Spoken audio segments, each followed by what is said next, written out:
Ini adalah Neta V2, versi faceliftnya dari Neta V. Nah, kalau Neta V dulu waktu baru muncul pertama kali itu harganya di 370 jutaan. Yang dikala itu masih jadi mobil listrik 4 pintu yang harganya termasuk oke ya.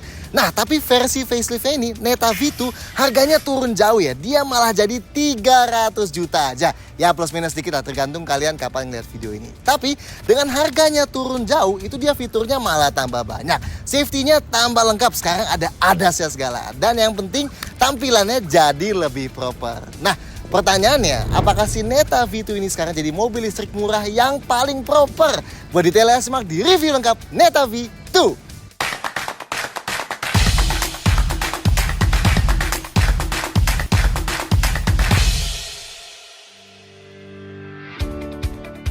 Satu, varian dan warna.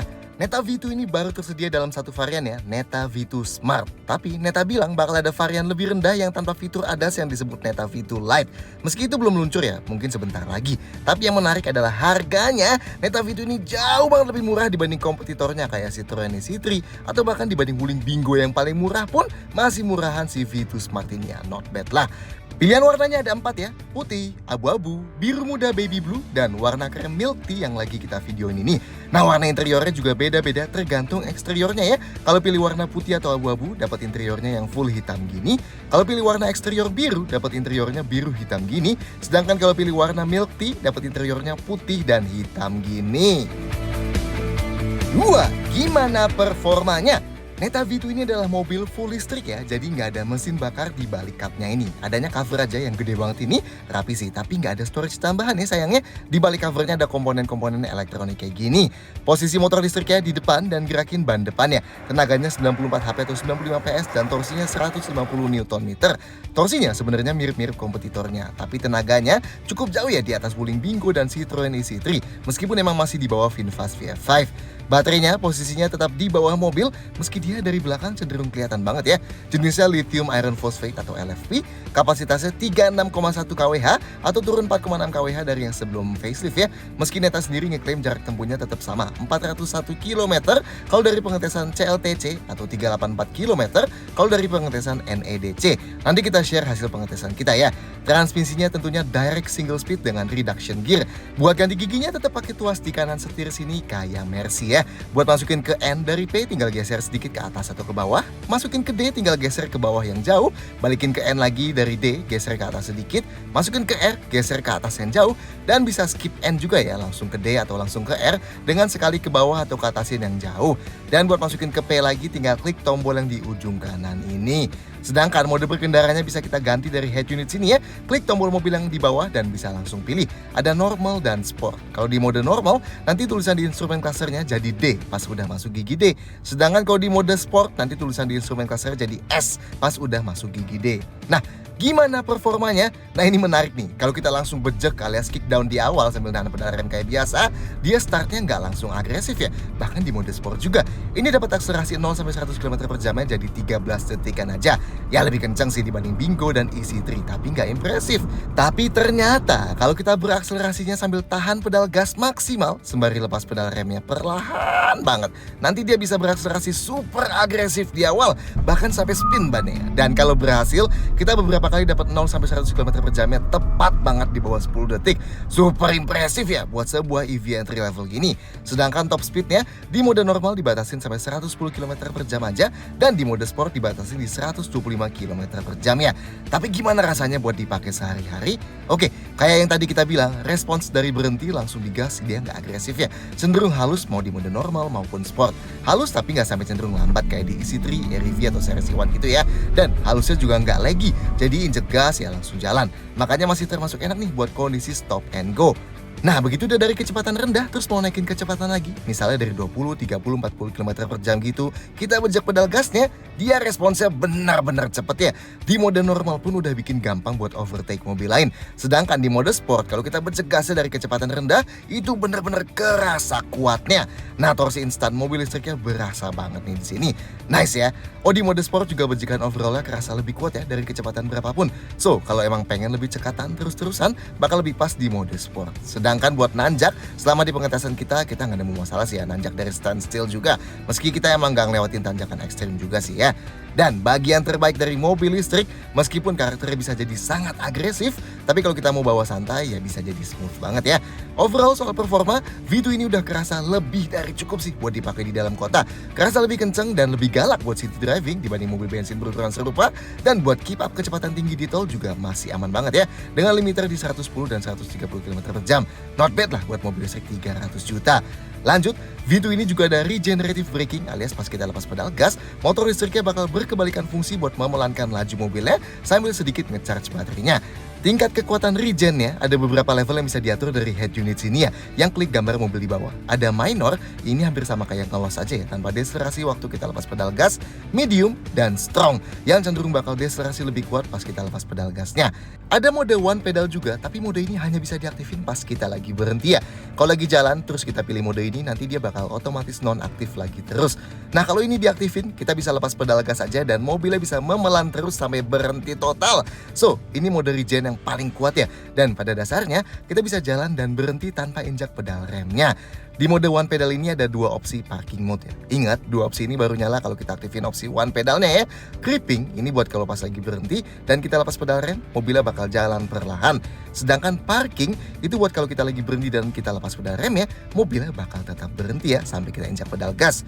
Selanjutnya, soal efisiensinya. Dari pengetesan kita setelah jalan 300 km dengan rute kombinasi dalam kota, macet, jalan tol, tes performa, dan sering dibiarin idle AC nyala waktu syuting, angka konsumsi kita di MID dapat rata-ratanya 8,3 km per kWh, yang artinya kurang lebih bisa jalan sampai 300 km ya dengan baterai 36,1 kWh-nya.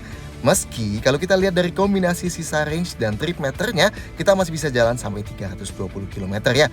So bakal agak sulit sih mencapai klaim 401 km-nya, kecuali dengan jalan kayak eco driving terus-terusan di rute perkotaan terus. Soalnya kayak yang kalian tahu, mobil listrik ini lebih boros dipakai di jalan tol di kecepatan tinggi terus-terusan ya. Ya, tapi perbedaan ini masih di range normal deviasi range CLTC ke real world-nya lah ya. Oke, gimana buat pengecasannya? Kalau lihat sekilas, di fender depan kiri dan kanannya V2 ini sama-sama ada cutout buat cup chargingnya ya. Tapi yang sebelah kanan sini nggak bisa dibuka nih. Nah, ini karena di Cina dia dipisah ya AC charging dan DC chargingnya. Makanya ada dua cup. Tapi yang di Indonesia yang bisa dibuka hanya yang sebelah kiri sini. Tinggal ditekan aja dan ini selalu bisa terbuka pas mobilnya lagi dikunci maupun nggak terkunci. Buat AC charging atau charging standarnya, dia pakai port type 2 ya. Jadi nggak perlu pakai adapter-adapteran kayak di Bingo nih. Bisa nerima daya sampai 6,6 kW ya AC chargingnya. Dan diklaim butuh sekitar 8 jam buat isi baterainya dari 0 sampai 100% kalau pakai chargeran 6,6 kW. AC chargingnya juga bisa di schedule ya atau dijadwalin. Ini buat yang ngincer biaya listrik di rumah yang lebih murah di jam 10 malam sampai jam 5 pagi. Meski sayangnya wall charger 7 kW yang didapat dari Neta itu nggak wifi connected ya. Jadinya nggak bisa pakai program diskon itu kalau pakai charger yang dari Neta. Sedangkan buat DC charging atau fast charging ya, dia pakai port CCS2. Sekali lagi, jadi lebih enak dibanding Bingo yang nggak bisa fast charging di kebanyakan SPKLU karena butuh adapter ya. V2 ini pada dasarnya bisa fast charging di SPKLU manapun. DC charging ini bisa nerima daya sampai 50 kW dan diklaim butuh sekitar 30 menit buat isi baterainya dari 30 sampai 80% pakai charger 50 kW. Tentunya setelah lewat 80%, daya chargingnya bakal berkurang ya. Kalau lagi ngecas kita bisa lihat dari luar mobilnya dengan ngecek indikator 3 lampu ini berkedip ya. Sedangkan di dalam bakal dilihatin indikator di instrumen klasernya ini yang berkedip dan di head unitnya ada keterangannya sampai full butuh berapa lama lagi. Biaya charge-nya berapa? Kalau pakai estimasi charging efisiensi 85%, ngecharge di rumah bakal butuh sekitar 72 ribuan rupiah aja. Sedangkan buat fast charging pakai SPKLU PLN bakal butuh sekitar 104 ribuan buat isi sampai full dari nol. Murah lah ya. 3. Fitur cukup banyak. Nah, Ini yang cukup di luar dugaan kita ya. Fiturnya V2 ini termasuk cukup banyak ya buat sebuah entry level. Kuncinya dulu tetap pakai kunci yang modelnya bulat dan unik ini ya. Dan ada 3 tombol. Yang ada kebuka ini unlock, yang ini lock, dan yang ini buat buka bagasi. Dan kayak dulu, kunci ini bisa kita pegang atas dan bawahnya dan tada, jadi fidget spinner ya. Lumayan banget nih, kalau lagi bosen di mobil bisa kita pakai buat mainan ya. Tapi mungkin kalian bingung, bulat dan bisa diputar gini, kalau mau dibuka buat ganti baterainya gimana? Nah, kita tahan bagian bawahnya termasuk tengahnya. Terus baru di bagian atasnya kita putar berlawanan arah jarum jam. Dan nanti cari lubang kecil ini dan tinggal dicongkel ya kalau mau ganti baterainya. Anyway, ini ada passive keyless entry-nya. Jadi kalau mobilnya kita kunci, remote tinggal dikantongin, deketin pintu driver dan kita klik tombol ini di handle drivernya. Dan kuncinya bakal kebuka. Dan buat kunci lagi tinggal klik lagi aja tombolnya ya. Sayangnya tombol ini hanya ada di sisi driver aja ya. Di sisi penumpang depannya nggak ada. Jadinya kalau kita mau mendekati mobilnya dari sisi selain pintu driver, kita harus klik tombol di remote-nya ini. Dan karena kuncinya bulat seragam dan tengahnya bisa muter-muter, jadi kalau kuncinya lagi ada di kantong kita nggak bakal bisa asal tebak tuh ya klik tombol yang mana kayak di kunci biasa. Jadi kita harus keluarin dulu remote-nya, cari tombolnya, dan baru klik sebelum masuk ya. Lanjut, cara nyalain mobilnya nggak pakai tombol start atau putar kunci ya. Caranya, setelah mobilnya kita buka kuncinya dan kita buka pintu drivernya, mobilnya bakal langsung aktif ya. So, kita tinggal duduk, injak pedal rem, dan jalan aja.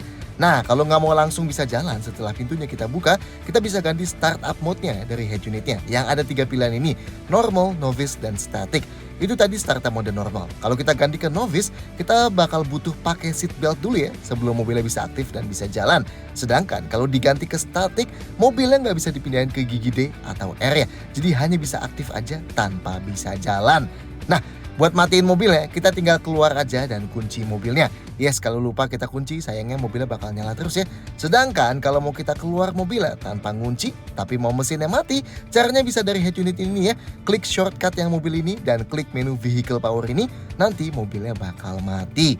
Balik ke kuncinya lagi, ada fitur ekstra juga kayak Find My Car gini, yang kalau kita klik 2 kali tombol locknya, bakal bunyiin klakson sekali dan hazard beberapa detik buat bisa kita cari di parkirannya. Kalau kita tahan tombol unlocknya, dia bakal buka semua jendela. Fungsinya buat keluarin udara panas dari dalam ya. Dan kalau habis itu kita tahan tombol locknya, semua jendelanya bakal ketutup lagi. Oke, lanjut, lampunya otomatis, kontrolnya bukan di tuas kanan atau kiri setir sini ya, tapi di head unitnya. Dan ini bisa kita akses langsung dari shortcut tombol mobil di bawah ini. Tuh, langsung nongol ya buat atur lampunya. Atau bisa juga kalau masuk ke menu My Vehicle buat lebih lengkapnya. Termasuk ada pengaturan ketinggian sorotan lampunya juga ya, yang bisa diakses dari menu My Vehicles ini. Sedangkan buat tuas lampu sein, pakainya yang di tuas setir sebelah kiri sini nih. Begitu juga tuas lampu jauhnya ya. Nah, tuas kiri sini juga nyatu sama kontrol wiper depan. Nah lu, bingung nggak cara pakainya? Jadi kita pakainya yang di pojok kiri sini buat wiper. Wipernya ada mode auto ya sekarang, jadi bisa otomatis aktif pas hujan. Nice ya, jarang banget nih di harga segini. Sedangkan kalau mau aktifin wipernya sekali aja, tinggal kita klik yang ujung ini sekali. Dan kalau mau nyalain washernya, kita klik yang dalam tombol ini. Nah, V2 juga sekarang akhirnya dapat wiper belakangnya. Tapi gimana cara kontrolnya? Well, dari head unitnya ya. Jadi kita klik yang gambar mobil di bawah ini, nanti ada tulisan rear wiper tuh. Nah, itu kita klik buat pakai mati nyalain wiper belakangnya ya. Sedangkan kalau kita klik yang rear washer, nanti washer wiper belakangnya bakal nyala sekitar 5 detik dan wipernya juga ya. Tapi nggak usah terlalu bingung sih, soalnya kalau kita lagi nyalain wiper depannya dan kita masukin gigi mundur, wiper belakangnya juga bakal otomatis aktif ya. Lanjut, ada welcome light. Kalau lampunya kita set ke auto dan kunci mobilnya kita buka dari remote di tempat yang gelap, lampu kecil depannya bakal nyala dan lampu belakangnya juga ya buat nyambut kita. Dan ada follow me home juga. Jadi kalau kita keluar dari mobil dan kita kunci mobilnya di tempat yang gelap, lampu besar mobilnya bakal tetap nyala buat beberapa saat buat nemenin kita jalan di luar ya. Follow me home ini bisa dimati nyalain dari head unit dan durasi nyalanya berapa lama juga bisa diatur ya. Lanjut, inputnya sekarang ada wireless charger ya di bawah head unit sini. Kelihatan tuh ya ada logo Qi-nya sekarang di padnya. Jadi kalau kita naruh HP yang ada Qi standarnya, nanti HP-nya bakal ke-charge ya. Dan ini ada opsi buat dimatiin dari head unitnya juga. Seandainya kita menaruh barang metalik lain di atas padnya gitu. Dan tinggal nyalain lagi aja kalau mau diaktifin lagi ya. Kalau tengok ke bawah lagi ada satu power outlet 12 volt dan ada satu USB port Type A ya. Dan sembunyi di balik spion tengah ada satu USB port Type A juga. Ini fungsinya buat colok dashcam ya biasanya. Dan di belakang ada satu USB port Type A lagi. Kayak V dulu juga, V itu juga support V2L ya, alias Vehicle to Load. Meski dia nggak ada colokannya sih. Ini kita pakai colokan aftermarket yang di keranjang hijau atau orange, harganya 2 jutaan rupiah ya. Jadi kalau kita colok adapter ini ke charging portnya, jangan lupa pilih start power supply dulu di head unitnya. Nah, Nanti kita bisa colok peralatan elektronik rumahan kayak charger laptop, hair dryer, TV, atau apalah. Pokoknya sampai daya maksimal 3,3 kW atau 3300 watt. Not bad ya, jadi bisa kayak genset berjalan nih si V2 ini. Emang harusnya semua mobil listrik punya fitur V2L gini ya, biar fungsinya lebih kepake. Buat matiin lagi jangan lupa klik stop power supply dulu di head unitnya. Lanjut, spionnya buat aturnya elektrik ya, pakai tombol di sini. Tapi buat lipatnya sayangnya masih manual. Meski karena lebarnya V2 ini yang nggak terlalu lebar, kita cukup jarang perlu ngelipat spion sih ya selama kita pakai. Jendelanya cukup keren ya, keempat-empatnya auto up down. Tapi cara pakainya agak beda ya. Kalau biasanya kita perlu tekan ke bawah yang jauh buat full turun, ini justru kita harus klik sebentar aja ya, dan dia bakal turun full. Dan tarik sebentar aja, dan dia bakal naik full. Sedangkan kalau mau turun sedikit-sedikit, kita harus tahan tombolnya. Dan kalau mau naik sedikit-sedikit, kita juga harus ditahan ya, tarik tombolnya. Dan ini berlaku di semua jendela. Dan pas kita coba sih keempat-empatnya ada sistem anti-pinch juga, jadi harusnya aman lah ya. Lanjut, rem parkirnya elektrik ya. Meski kalau kalian cari di sekeliling kabinnya nggak bakal nemu tombol fisikalnya. Well, itu karena EPB-nya ditaruh di head unit ya. Caranya kita swipe down kayak gini dari atas dan nanti ada opsi EPB.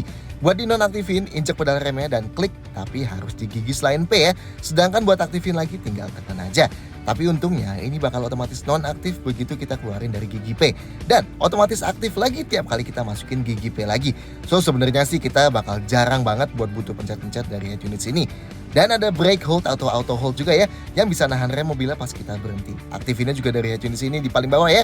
Kalau udah nyala, begitu mobilnya kita rem sampai berhenti, nanti indikator auto hold bakal nyala hijau di instrumen cluster yang nunjukin remnya udah ketahan. Jadi kita bisa lepas kaki dari pedal remnya dan mobilnya bakal tetap berhenti. Buat jalan lagi cukup injek pedal gasnya lagi aja.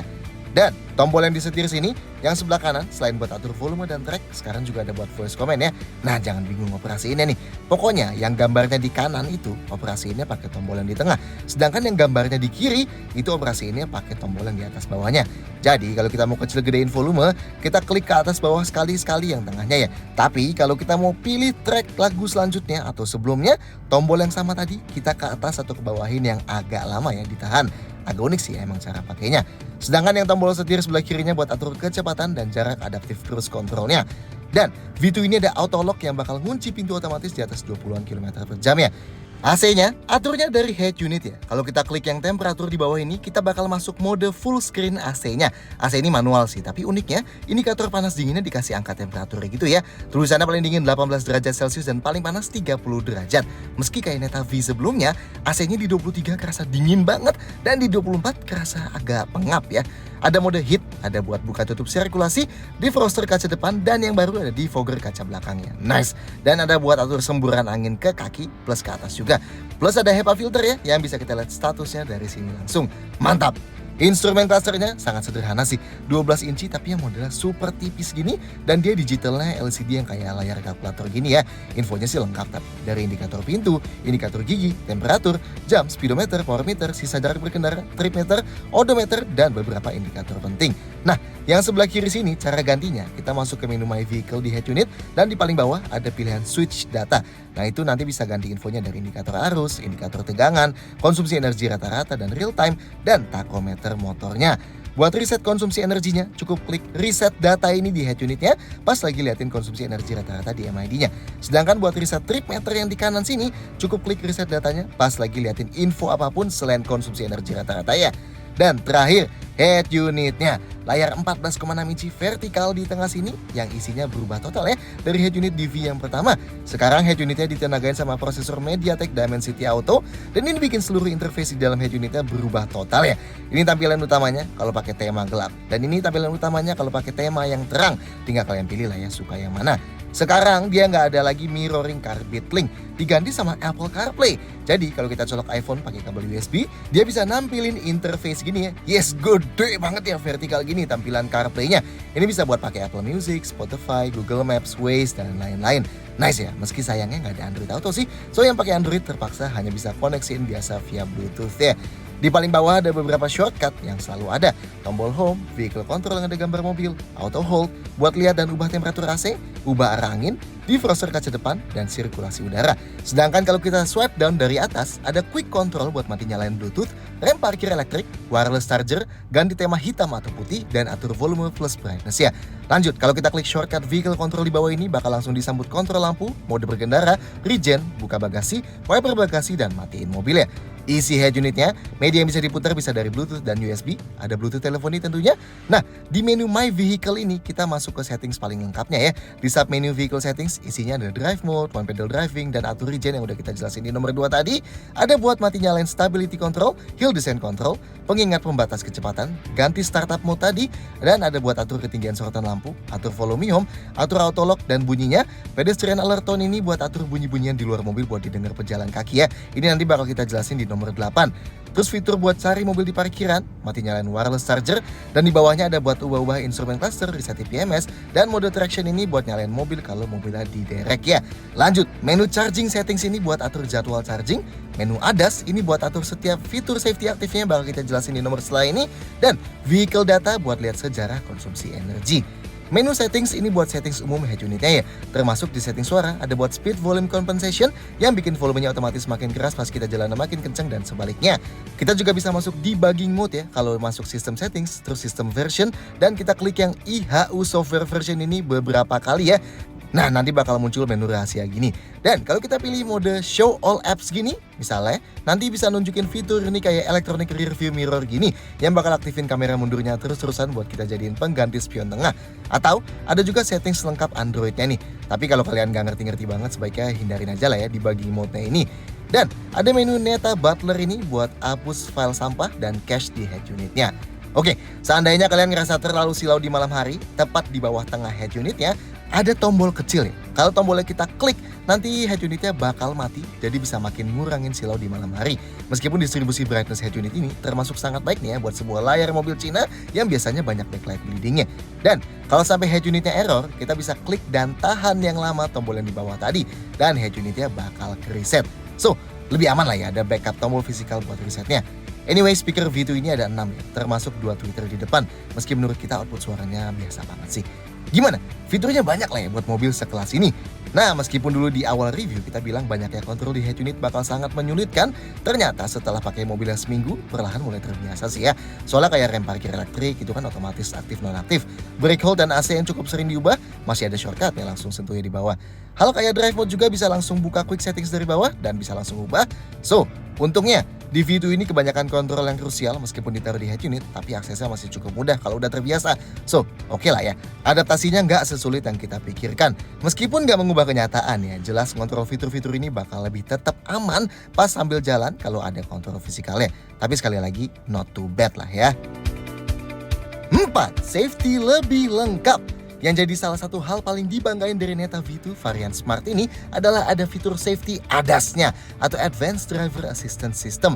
Jadi, dia bisa mendeteksi adanya kemungkinan tabrakan dan mencegahnya sekaligus ngasih beberapa fitur asistensi yang ngebantu selama jalannya. Nah, ADAS-nya V2 ini hanya mengandalkan kamera di balik spion tengah ini aja ya. Sedangkan yang bentuknya kayak radar ini di bawah, dia nggak berfungsi ya di Indonesia. Yang dapat radar ini hanya di Cina aja. Oke, detail ADAS-nya, pertama ada Forward Collision Warning. Ini bakal ngasih peringatan kalau ada kemungkinan nabrak mobil atau motor di depan ya. Misalnya kita terlalu dekat gitu, bakal dikasih peringatan kayak gini di head unitnya. Sedangkan kalau udah dikasih peringatan dan gak kita rem, dan kemungkinan nabraknya tambah besar, AEB atau Automatic Emergency Braking-nya bakal aktif. Mobilnya bakal direm otomatis yang indikatornya bakal berubah jadi EBA gini. Sensitivitas FCW-nya bisa kita ubah di head unit ya. Dan masing-masing FCW dan AEB ini bisa kita mati nyalain dari head unitnya. Lanjut, ada Adaptive Cruise Control. Ini artinya kita bisa set kecepatan konstan tanpa perlu injak pedal gas, sekaligus bisa jaga jarak sama mobil depan. Artinya, kalau mobil depan memelan, kita bisa ikut memelan tanpa kita perlu injak pedal remnya. Dan kalau mobil depan mengencang lagi, kita bakal ikut mengencang lagi juga sampai maksimal kecepatan yang udah kita set tadi. Cara aktifin Adaptive Cruise-nya, kalau kita udah di gigi D, kita geser tuas transmisinya ke bawah yang jauh sekali lagi gini ya. Nanti indikatornya ini di instrumen clusternya bakal aktif dan kita bakal dikasih indikator gini juga di head unit. Nah, buat set kecepatan cruise control yang mau berapa, kita pakai tombol yang plus minus ini di setir sebelah kiri ya. Kalau kita naikin sekali-sekali gini, dia bakal naikin kecepatannya per kelipatan 5 km per jam. Sama ya kalau diturunin juga. Sedangkan kalau kita agak tahan tombolnya, dia bisa naik atau turunin kecepatannya per kelipatan 1 km per jam. Nah, kalau buat set jarak sama mobil depan ya, pakainya tombol yang atas bawahnya ini di setir kirinya ya. Adaptive cruise-nya ini bisa ikutin mobil depan sampai berhenti total ya. Dan kalau berhentinya nggak lama, bisa langsung ikutin mobil depannya jalan lagi tanpa perlu kita injak pedal gas. Sedangkan kalau mobil depannya berhentinya agak lama, kita perlu toel pedal gas sedikit buat mulai jalan lagi. Sayangnya karena hanya manfaatin kamera, adaptive cruise-nya nggak kerasa sesempurna sistem yang ada radarnya juga di bawah ya. Tapi ya kalau buat pemakaian di traffic tol yang cenderung lengang, masih cukup oke lah. Buat matiin lagi adaptive cruise-nya cukup geser tuas transmisinya ke atas yang jauh sekali ya. Atau bisa injak pedal remnya aja. Ada traffic jam assist dan intelligent cruise assist juga. Ini artinya kita bisa lepas setirnya buat waktu singkat dan setirnya bakal muter dengan sendirinya supaya mobilnya tetap selalu terjaga di tengah-tengah lajur ya. Ingat ya, ini beda dengan lane keeping. Karena kalau lane keeping hanya bakal balikin mobilnya ke dalam lajur setelah terdeteksi mau keluar lajur. Kalau ini buat ngejaga terus-terusan ada di tengah lajur ya. Tentunya selama garis kiri kanan lajurnya terdeteksi dan belokannya nggak terlalu tajam. Buat aktifin TJA dan ICA ini, kalau giginya udah di D, tuas transmisinya kita ke bawahin yang jauh 2 kali ya. Nanti bakal muncul indikator tambahan di instrumen cluster ini di sebelah indikatornya adaptive cruise tadi. Dan ada indikator TJA system activated di head unitnya. Nah, kalau setirnya kita lepas sudah sekitar 10 detik, nanti bakal muncul peringatan gini nih di head unitnya, nyuruh kita buat pegang setirnya lagi. Kalau habis itu kita segera pegang setirnya, peringatannya bakal hilang ya. Kalau nggak kita pegang juga, 5 detik kemudian peringatannya bakal muncul lagi, sekaligus mulai muncul bunyi bip-bip kasih peringatan selama sekitar 10 detik lah ya. Dan kalau nggak kita pegang juga setirnya, bakal muncul peringatan TJA-nya bakal mati dan bunyinya makin keras ya. Dan sekitar 5 detik kemudian TJA-nya bakal non-aktif. Kayak kebanyakan mobil Cina low dan mid end kayak Alphas dan Omoda gitu, TJA, ICA di Neta V2 ini juga kerasa kurang halus ya buat jaga di dalam lajurnya dan kerasa agak condong mendekat ke lajur kiri. Meskipun di beberapa skenario emang cukup membantu sih ya. Dan sayangnya sistem ini hanya bisa aktif berbarengan sama adaptive cruise-nya. Beda sama di Hyundai Kia gitu misalnya, yang sistem lane following-nya bisa aktif tanpa perlu aktifin adaptive cruise-nya. Lanjut, ada juga lane departure warning dan lane keeping assist. Ini buat ngasih peringatan kalau terdeteksi kita nyetirnya mau keluar lajur saat jalan di atas 60 km per jam ya. Nanti bakal dikasih peringatan bunyi dan garis di head unitnya jadi kuning gini. Sekaligus setirnya juga bisa muter balikin supaya kita masuk lajur lagi. Kalau nggak mau dikasih peringatan, buat beloknya kita perlu nyalain lampu sein dulu ya. Ini bisa dimati nyalain dari head unitnya sini. Ada front vehicle start alert, jadi kalau mobil depan berhenti dan kita ikut berhenti, terus misalnya kita terdistraksi lagi main HP gitu ya, sampai-sampai nggak sadar mobil depan udah jalan lagi, kita bakal dikasih peringatan gini nih di head unitnya, buat ngasih tahu kalau mobil depan kita udah jalan dan kita disuruh jalan lagi. Dan terakhir ada high beam assist yang bisa nyalain lampu jauh otomatis yang kalau terdeteksi kondisi terlalu gelap dan di depan nggak ada objek yang berpotensi kena silau, dan matiin lagi kalau nggak memenuhi syarat ya. Overall ADAS ini cukup oke lah ya, meskipun beberapa aplikasinya belum terlalu halus. Mengingat saat ini kan si V2 Smart ini jadi mobil listrik termurah yang punya fitur ADAS dan jadi salah satu mobil termurah juga di Indonesia yang punya fitur-fitur ini. So not bad lah ya. Lanjut fitur safety lainnya, airbagnya 2 titik aja ya di depan. Remnya, rem depan, cakram ventilasi dan rem belakangnya cakram. Not bad ya. Sistem rem ABS dan EBD-nya tentunya lengkap. Ada stability control ya, buat matiin yang ngumpet di head unitnya sini nih. Ada hill start assist juga yang bisa nahan remnya beberapa saat pas berhenti di tanjakan waktu kaki kita mau pindah dari pedal rem ke pedal gas biar mobilnya nggak pakai merosot dulu. Dan ada hill descent control di head unit sini yang di turunan curam bisa otomatis kontrol rem dan gasnya biar kita bisa lebih fokus sama nyetirnya. Sensor parkir di belakang ada 2 titik, sewarna bodi gini ya, dan ini ada indikatornya di head unitnya dan di instrumen clusternya juga. Dan ada kamera mundurnya juga ya, yang keren ya, gambarnya termasuk cukup oke, dan bahkan garisnya juga ikut belok pas kita putar setirnya ya. Nice! Ada TPMS nih buat ngasih tahu kalau ada ban yang kempes, ada ISOFIX buat dudukan jok bayi di belakang, dan tentunya yang wajib ada APAR atau alat pemadam api ringan ini ya. 5. Eksterior lebih oke. Sampai saat ini kita masih belum dapat ya pesonanya Neta V yang sebelum facelift dulu. Kayaknya mau dilihat dari angle manapun kayak kurang dapat aja ya good look-nya gitu. Nah, Yang V2 ini udah jauh lebih oke ya, termasuk cukup atraktif lah dari 3/4 depan dan belakangnya. Ya meski kalau lihat dari full belakang atau lihat dari 3/4 belakang agak ke atas gitu, emang profil cungkringnya masih kelihatan sih ya, tapi much better lah. Improvement design yang membantu banget ya. Dimensinya sama persis kayak yang versi pre-faceliftnya ya, yang artinya meskipun sedikit lebih panjang dibanding Wuling Bingo dan Citroen EC3, tapi nggak selebar mereka dan wheelbase-nya juga lebih kecil dibanding kompetitornya itu ya. Tapi yang jelas jauh lebih besar dibanding mobil listrik mikro kayak Ceres Iwan dan Wuling REV. Sedangkan ini kalau dibanding mobil bensin harga serupa kayak Brio RS atau yang lebih besar sedikit ada Baleno ya. Oke, detail desainnya, depannya. Jadi kelihatan jauh lebih agresif ya dibanding versi pre-faceliftnya. Kalau Neta V dulu dari depan dibilang terinspirasi lumba-lumba, yang V2 nggak lagi kayak gitu ya.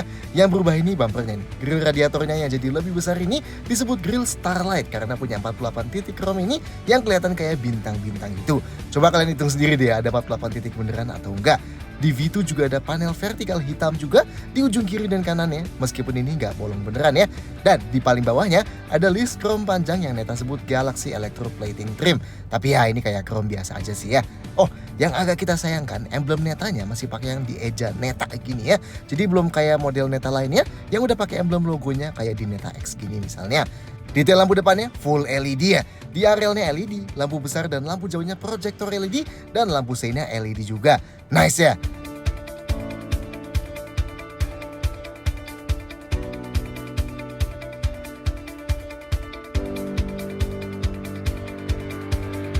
Sampingnya, kita lihat dulu yang model pre-facelift ya buat dibandingin. Dan ini yang faceliftnya. Beda paling utama sih jelas di velgnya inilah ya. Ukurannya tetap 16 inci, tapi modelnya baru nih dan jadi dual tone. Dan dari bentuk ini jadi jauh lebih cakep ya. Bannya tetap 185-55R16 ya. Dan pakai ban Cina Chow yang radial RP28. Lanjut, bentuk overall samping juga sedikit lebih proporsional nih sekarang. Karena bentuk bumper belakang dan lampu belakang yang dibocorin ke samping dulu sekarang jadi lebih standar ya, nggak kayak dulu lagi. Dan sekarang ada list chrome panjang di bawah pintunya. Sedangkan sisanya sama sih ya, dari jendela di pilar C yang ngelekuk dan ditambahin panel hitam gloss yang nyambung sama kaca belakang itu. Spionnya bertengger di pintu, tapi lampu seinnya kepisah di fender ya. Belakangnya, buat ingat ini yang lama dan ini yang baru. Improvementnya paling kelihatan ya. Pintu bagasinya sekarang diganti, bumpernya diganti, dan lampunya berubah total. Gak ada lagi tuh bentuk lampu yang kayak huruf Y dulu ya. Sekarang jadi satu light bar panjang yang kelihatan jauh lebih atraktif dibanding versi lamanya. Apalagi di malam hari ya. Di atas lampunya persis juga jadi ada lekukan sedikit yang kelihatan kayak ducktail gitu. Yang Neta sebut raising tail back door. Dan bentuk bumpernya, bagian hitamnya jadi lebih kecil minimalis dengan reflektor horizontal. Plus sekarang ada wiper belakangnya. Oh kalau kalian nyariin antenanya, di atas sini nggak ada ya. Karena dia pakainya antena yang model di kaca gini nih, di kaca depannya. Overall, belakangan sini sebenarnya welcome banget ya perubahannya. Meski tetap sih kalau lihat dari bannya dari belakang gitu, itu masih dapat impresi yang agak cungkring ya. Tapi ya much better dibanding sebelumnya, kayak yang tadi kita bilang. Detail lampu belakangnya, lampu malamnya LED bar, lampu remnya LED, seinnya LED, lampu mundurnya LED tapi di kiri aja ya.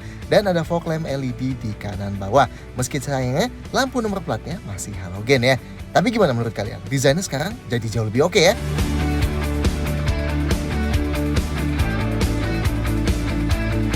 Nah, detail interior.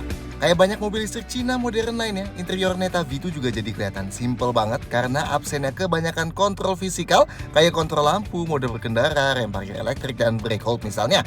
Yang semuanya itu diintegrasikan ke head unit vertikal raksasa 14,6 inchinya ini di tengah ya. Sisi positifnya, kabinnya jadi kelihatan luar biasa canggih buat sebuah mobil 300 juta. Meskipun negatifnya, kabin ini juga jadi kelihatan berlebihan simple ya. Tapi ada enaknya juga nih pakai konsol tengah yang model terpisah gini. Jadi ada ruang terbuka ya di lantai tengah depannya gini. Dan bisa dipakai buat taruh barang-barang di depan. Anyway, kayak yang kita bilang di awal, V2 tersedia dengan 3 kombinasi warna interior ya. Full hitam, hitam putih, dan hitam putih biru. Tapi yang paling kita suka sih yang hitam putih ini sih ya. Dia kelihatan paling pas aja gitu, gak ngasih kesan terlalu monoton di dalam kabinnya. Kebanyakan hal di dalam juga masih mirip kayak Neta V sebelum facelift ya. Bedanya di jok depannya, bentuknya masih sama dan bahannya juga masih kulit sintetis yang sama. Tapi sekarang ada pengaturan ketinggiannya ya. Dan ini ada di jok driver dan penumpang depan sekaligus. Not bad lah ya. Jok belakangnya tetap sama, yang meskipun diklaim muat bertiga, tapi kalau lihat dari lebar mobilnya sih emang lebih pas buat berdua ya. Kelihatan juga dari absen headrest di tengahnya. Pemakaian bahannya standar lah ya. Full plastik aja di dashboardnya. Paling di tengahnya aja yang ada panel putih gini, di interior yang hitam putih dan hitam putih biru, sedangkan di interior yang full hitam panelnya doff coklat keabu-abuan gitu ya. Setirnya juga tetap sama, dilapis kulit, flat top and bottom, two spokes, dan ada garis penanda lurusnya gini ya. Dan garis ini warna merah ya kalau di yang interior full hitam. Di pintunya nggak ada yang unik sih ya, atasnya plastik, di tengah ada bagian yang dilapis kulit sintetis dengan jahitan putih-putih, dan paling bawahnya plastik aja. Pintu belakangnya juga mirip kayak depannya, bedanya di depan panel kulitnya kayak ada garis-garis horizontal gitu. Nah, bagian mengejutkannya, interiornya V2 ini surprisingly well built ya, nggak banyak bunyi kreyet-kreyet aneh kayak kalau lagi naik mobil murah gitu. Not bad lah buat sebuah entry level model dari sebuah brand baru kayak gini. Tentunya nggak ada ambient light, tapi dua lampu depan ini bakal ada lingkar yang nyala di pinggirnya pas kita nyalain lampu malamnya ya.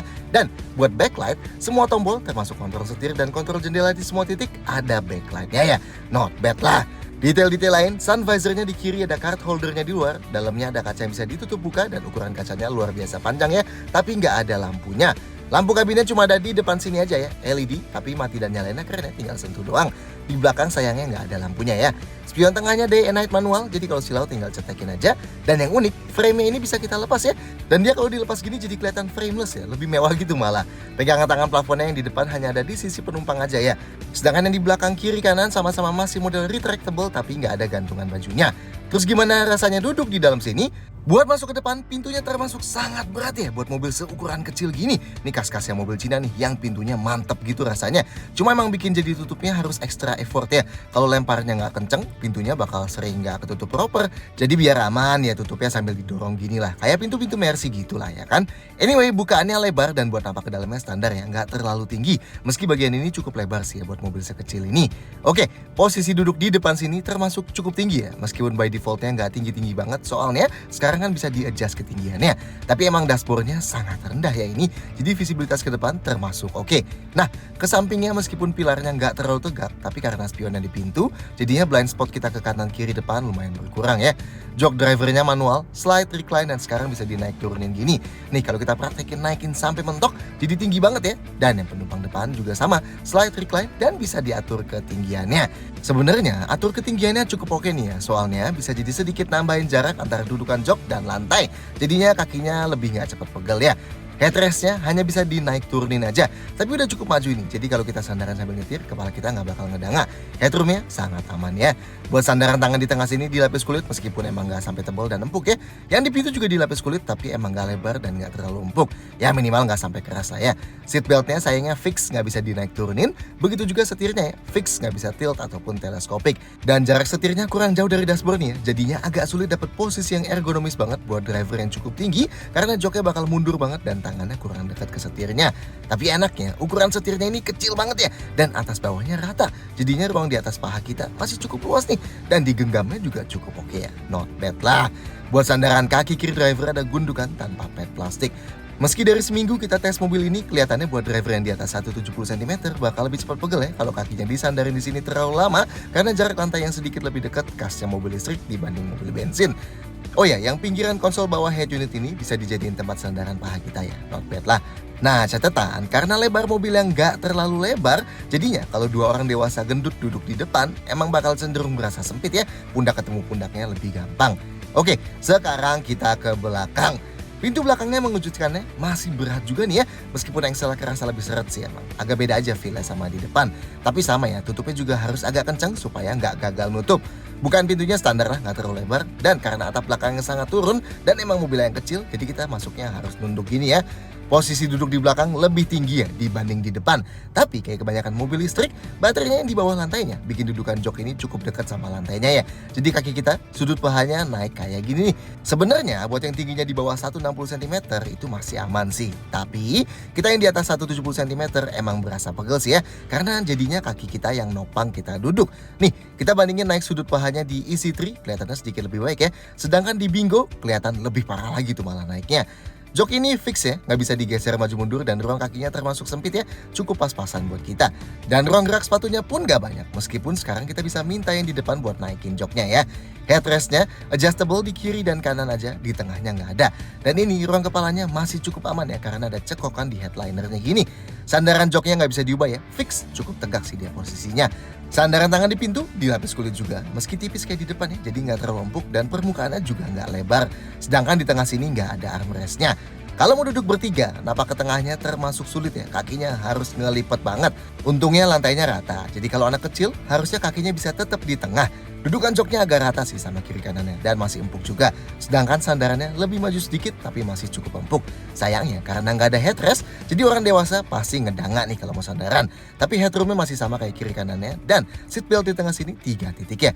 Meski sekali lagi, karena lebar mobil yang sempit itu, jadi udah pasti bakal lebih sulit buat orang dewasa bertiga di belakang sini ya. 7. Bagasi dan storage. Bagasi Neta V2 manual ya jelas, tapi buat bukanya selain bisa dari tombol di belakang, bisa juga pakai dari head unit sini ya, dan bisa juga pakai tombol di remote kunci ini nih. Tinggal kita tahan aja ya, dan nanti dia bakal kejetek gitu dan tinggal kita angkat. Nah sayangnya bagasi ini nggak nyambung sama passive keyless entry-nya ya. Jadi kalau mobilnya kita kunci, kalau mau kita buka, kita nggak bisa langsung klik tombolnya di pintu ini nih. Kita harus buka kuncinya dulu dari remote-nya, baru deh klik satu-satunya tombol yang ada di bawah sini. Anyway, buat mengingatkan, ini posisi tombolnya pindah ya, kan yang sebelum facelift agak di atas ya dulunya. Oke, ini bagasinya Neta V2, sama persis kayak yang sebelum facelift dan emang termasuk luas ya dibanding EC3 atau VF5. Sedangkan kalau sama Bingo paling kalah dalamnya aja sih, tapi volumenya keseluruhan masih bisa bersaing ya. Bibirnya cukup lebar bukannya, jadi harusnya buat masukin barang besar kayak koper gini masih bisa, tapi emang karena bentuk miringnya ini, jadi beda ketinggian di dekat jok dan di ujung pintu cukup jauh ya. Yang lebih dekat jok, ruang bagasi jadi jauh lebih tinggi dibanding yang ruang dekat bibirnya sini. Jarak bibirnya dari tanah cukup tinggi, jadi angkat barang berat misalnya kayak galon gitu agak PR ya. Dan bibirnya ke lantai bagasinya ada jeda sedikit gini, jadi kalau mau keluarin barang perlu diangkat sedikit.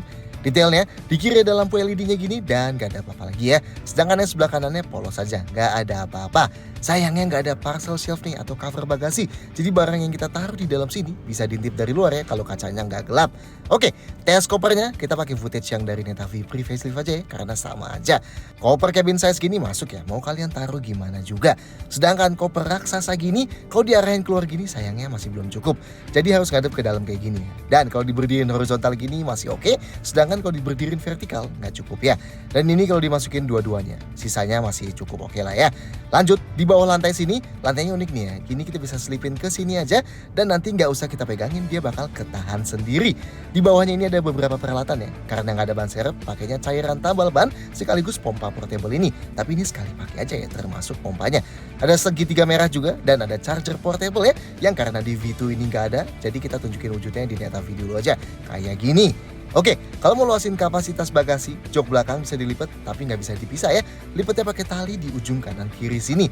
Nah, kalau kelipat gini jadi nggak bisa ada penumpang yang duduk di belakang ya, tapi bagasinya emang jadi lebih luas. Tapi ini masih ada gundukan gini sih, jadi kalau mau geser barang ke depan harus agak diangkat dulu. Nah, kalau tadinya buat tutup pintunya nggak ada handle di pintunya, sekarang ada nih ya di sebelah kanan sini. Jadi tinggal grab aja ini, dan ini enaknya ada karetnya ini di dalam ya, jadi agak membantu gripnya. Meski emang pintu bagasi ini agak berat nih buat sebuah mobil yang kecil gini. Dan ini sisa storage di dalam kabin.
8. Kenyamanan dan handling. So, seberapa nyaman V2 ini? Sebenarnya cukup di luar dugaan kita sih ya. Kalau ngelihat bentuknya yang punya wheel tread depan belakang yang cukup sempit, yang ngasilin bentuk cungkringnya itu. Dan placement overall V2 ini emang ditempatin sebagai mobil paling entry level di seluruh line-up Neta. Kita pikir rasanya bakal super harsh dan gedebak-gedebuk banget. Ternyata Enggak loh ya. Suspensinya termasuk sangat empuk ya. Ya nggak seempuk Neta V pertama banget sih yang sempat dipakai review di media-media Indonesia yang bikin mobilnya jadi super mantul-mantul dulu ya. Karena sebenarnya yang versi pre-facelift itu aja udah ada improvementnya. Tapi masih empuk sih overall. Yang paling kita amaze adalah kalau lewatin jalan yang banyak imperfection ya. Kayak aspal yang rusak, aspal bolong, atau jalan keriting. Itu kerasa halus banget di dalam mobilnya. Sesuatu yang sangat nggak kita expect di sebuah mobil entry level gini. Begitupun speed bump kecil yang banyak sampai sambungan jalan itu nggak kerasa kasar ya di V2 ini. Kita tahu harusnya di kelas ini Citroen ec3 punya suspensi yang terbaik karena klaim flying carpetnya itu. Tapi buat pemakaian dalam kota yang punya jalanan rusak banget, kita ngerasa si V2 ini bahkan lebih baik lagi ya dibanding ec3. Nice lah ya. Baru kerasa kekurangannya ketika bebannya diisi berlebihan ya. Kalau ada orang dewasa satu aja duduk belakang dan bagasi diisi, bagian belakangnya mulai kerasa sedikit mantul begitu lewatin polisi tidur besar atau kalau lagi lewatin tol yang bumpy. Diisi 2 atau 3 orang dewasa di belakang, jelas bakal bikin mantul berlebihan ya. So emang paling optimal orang dewasa duduk di depan aja dan di belakang diisi anak kecil atau orang dewasa yang bobotnya nggak terlalu berat. Dan begitu di tol, meskipun mayoritas waktunya kerasa cukup stabil, tapi limit dari wheel tread kecilnya dan wheelbase kecilnya cukup berasa di sini ya. Pas lagi jalan lurus dan setirnya meleng dikit aja, feel limbung alias agak gerak-gerak ke kanan kiri sedikit ala kapal cukup kerasa ya. Nggak sampai kayak limbungnya Panther sih jelas, atau Micro EV kayak REV dan Series E1. Tapi jelas nggak kerasa senapak atau sestabil Baleno atau Brio RS gitu yang punya panjang serupa ya.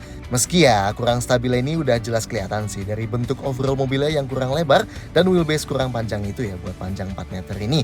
Buat urusan tikung menikung sesuai ekspektasi lah ya dengan suspensi empuknya. Body rollnya sangat kerasa emang. Meski nggak terlalu parah juga sih karena baterai beratnya di bawah itu sedikit menurunkan center of gravity-nya. Tapi yang jelas V2 ini bukan buat dipakai menikung kencang-kencangan di jalan tol sih ya. Yang sangat baik di V2 ini adalah kemudahan berkendaranya. Setirnya ringan, nggak berasa sampai super kopong sih, dan dia masih muter balik kok kalau kita habis belok. Tapi yang jelas sangat memudahkan pas lagi dipakai macet-macetan, pas lagi parkir, pas butuh bermanuver di gang sempit, dan pas lagi puter balik. Wheelbase kecil itu juga bikin radius putarnya termasuk sangat oke ya, hanya 4,85 meter aja. Yang artinya nggak perlu banyak mikir buat U-turn di jalanan sempit Jakarta dan sekitar ya. Sedangkan dari segi NVH atau Noise Vibration Harshness, dari segi vibration atau getarannya, V2 ini termasuk sangat baik ya. AC dinyalain gak pengaruh banyak ke getaran mobil overall di kecepatan rendah kayak yang biasa jadi isu di mobil listrik murah. Dan hampir gak ada getaran plastik-plastik dashboard atau getaran mikro yang biasa kita rasain di kebanyakan mobil listrik waktu lewatin patahan jalan. So not bad ya. Harshness atau tingkat kekasaran kayak yang tadi kita bilang di awal surprisingly refine ya buat mobil listrik seharga dan sekelas ini. Nah, buat noise atau suara yang masuk ke kabin, kita ada beberapa catatan nih. Pertama, suara mesin atau absennya suara mesin, karena ini mobil listrik kan ya. Jadi, kalau kalian pakai mobil listrik yang super entry level kayak REV atau Series E1 gitu, meskipun pada dasarnya mobilnya nggak ada bunyi apa-apa pas nyala dan jalan di kecepatan rendah, tapi begitu nyalain AC, langsung ada suara putaran kipas yang sangat-sangat kencang ya, yang bahkan lebih kencang suaranya dibanding suara mesin mobil. Nah, di Neta V2 ini untungnya nggak kayak gitu ya. Ini suara pas kita masuk mobil dan ini suara pas kita nyalain AC-nya. Hampir nggak ada suara lah ya. Tapi begitu kita jalan bakal ada suara kayak gini nih.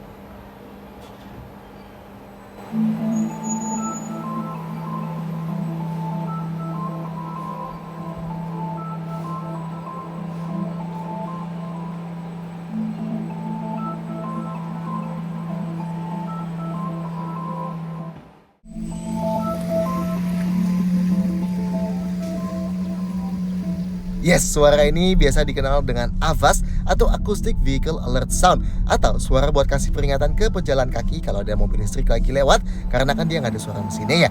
Tapi di Neta V2 ini suara AVAS-nya unik banget ya, kayak lagu gitu. Dan ini bakal aktif dari kita mulai jalan, terus memelan volumenya di 20-an km per jam dan bakal hilang di atas 30 km per jam. Tapi ini bukan cuma kedengeran dari luar aja ya. Sayangnya suara AVAS ini juga tembus ke dalam ya. Yes, jadi kalau kita lagi nyetir itu kita juga ikut dengerin lagu AVAS-nya ini. Lagunya agak menghipnotis ya, dan entah kenapa kita lama-lama ketagihan juga. Tapi tetap aja kalau kita lagi dengerin lagu kita sendiri, suara dari AVAS ini agak mengganggu lagunya jadinya ya. Anyway, AVAS ini bisa diganti dari head unit ya, dari tech yang kayak suara lagu unik tadi. Dan satu lagi ada opsi engine ini yang niruin suara mesin. Tapi suara ini bahkan lebih nggak enak lagi ya, kayak gini. So mendingan lagu tadi lah ya. Meski Neta sih bilang lagi mengupayakan supaya Avas ini bisa dinonaktifin dari head unit. Tapi sementara kalian yang terganggu ya harus cabut paksa speaker Avasnya ya, mau nggak mau. Lanjut, road noise atau suara dari ban masih dalam batas normal ya. Nggak tenang-tenang banget tapi nggak sampai mengganggu juga bahkan di kecepatan tinggi. Dan suara dari luar, well sesuai ekspektasi kalian kayak kebanyakan mobil Cina, termasuk baik ya meredam suara mobil dan motor dari luar buat sekelas ini. Overall, kenyamanannya termasuk di luar dugaan kami ya, karena termasuk eksepsional buat pemakaian dalam kota. Ya selama bagian belakangnya nggak diisi terlalu berat aja ya, dan emang pemakaiannya bukan buat kenceng-kencengan di jalan tol. Oke lah. 9. Detail-detail lain. Neta V2 ini udah dirakit lokal ya di General Assembly-nya handal di Pondok Ungu. Nice ya. Persentase konten lokalnya sekarang mencapai 44%. Buat garansinya, garansi umum mobilnya berlaku selama 5 tahun atau 150.000 km. Mana yang tercapai duluan. Sedangkan khusus motor, baterai, dan motor kontrol unitnya, garansinya berlaku unlimited ya, alias tanpa ada batas waktu dan jarak. Tapi yang garansi unlimited ini berlakunya di masa-masa promo tertentu aja sih ya. Sedangkan kalau tanpa ada masa promo, garansi baterainya berlaku 8 tahun atau 180.000 km. Kalian pastiin dulu deh ke salesnya pas mau beli, itu dapat garansi baterainya yang mana. Servisnya gratis biaya jasa dan parts selama 5 tahun atau 50.000 km ya. Meski kalau udah bayar pun murah banget sih servisnya. Soalnya setiap 10.000 km yang diganti cuma filter AC-nya aja.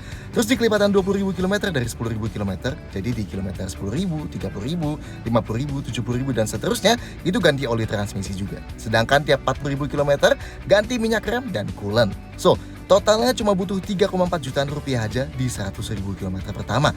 Not bad lah ya. Selain dapat portable charger, dapat wall charger 7,7 kW juga, termasuk pemasangan dengan kabel 10 meter. Dan tergantung masa promonya, tapi pembelian di awal-awal ini juga dapat gratis charging di network Casion sepuasnya selama 1 bulan pertama. Dan dapat gratis saldo PLN Mobile juga sebanyak 2,5 juta rupiah. Nice lah ya. 10. Kesimpulan review. So, Neta V2. Simple ya, mobil ini menurut kita bener-bener mobil yang cocok buat kalian yang pengen pertama kali banget cobain punya mobil listrik ya. Karena kan REV dan Series E1 yang lebih murah itu jelas terkendala di dimensi, range, dan rasa berkendaranya. Sedangkan Bingo EV yang paling populer di kelas ini itu terkendala di jenis port charging yang dipakainya dan rasa duduknya, dan sekarang juga jadi lebih mahal dibanding V2 ini malah ya. Sedangkan Citroen isi3 harganya jauh lebih mahal ya, dengan fitur lebih sedikit dan range efektifnya yang jauh lebih pendek. Kenyamanan V2 ini menurut kita di luar ekspektasi ya buat dipakai di dalam kota. Suspensinya empuk dan sangat baik menyerap road imperfection. Kekedapan suaranya cukup oke, dan buat dipakai di tol pun masih sangat cukup ya, meski emang bukan yang terbaik di kelasnya. Ya selama nggak bawa beban penuh aja ya. Begitu juga fitur indikasi udah sangat oke di harga segini. Dan safety ADAS-nya meski masih jauh dari reliable, tapi udah cukup oke lah buat yang pengen bisa ngerasain sedikit-sedikit lepas pedal gas dan pedal rem dan setir di jalan tol. Tapi bagian terbaiknya sebenarnya di desain dan harganya ya. V2 ini sekarang jadi jauh lebih gampang diterima desainnya dan kelihatan cukup unik dan cute ya. Dan harganya yang turun jauh banget juga bikin bukan cuma dia sanggup bersaing sama kompetitor elektriknya aja, tapi bahkan mulai mendekati kompetitor bermesin bensinnya juga yang punya dimensi serupa. Buat yang bakal bawa penumpang tinggi setiap hari di jok belakang, sebaiknya tetap lihat opsi lain yang lebih besar ya, kayak Dolphin atau MG4 gitu. Tapi keluarga kecil harusnya nggak bakal masalah sih pakai ini. Rekomendasi kita bakal lebih oke buat ambil V2 yang varian light alias tanpa ADAS ya, karena nanti bakal datang dengan harga yang bahkan lebih murah lagi. Tapi bahkan varian Smart ini pun harganya udah termasuk oke banget ya, dan cocok buat kalian yang pertama kali pengen terjun ke dunia mobil listrik tanpa mikirin terlalu banyak kompromi. So, menurut kalian soal Neta V2 ini silahkan sampaikan komentar di bawah, klik like dan jangan lupa subscribe channel dan jadi video-video kayak gini lainnya. See you next time.